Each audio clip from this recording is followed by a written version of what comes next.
Hello, it's Ollie here at the Crafty Whisk, and I'm so grateful that you could join me today. Alrighty, we're up to day 4 of the Advent box from Uniquely Creative. Let's see. It's long and skinny.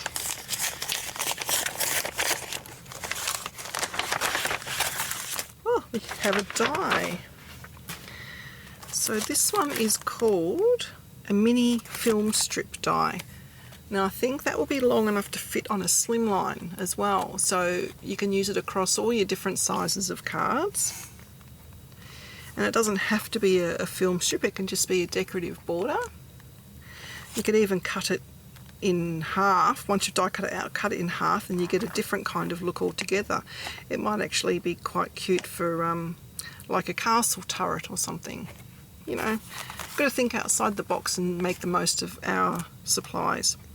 Alrighty, so that was day 4. Join me tomorrow for day 5. Please like and subscribe to my channel and hit that notification bell so that you don't miss it when I bring out a new video.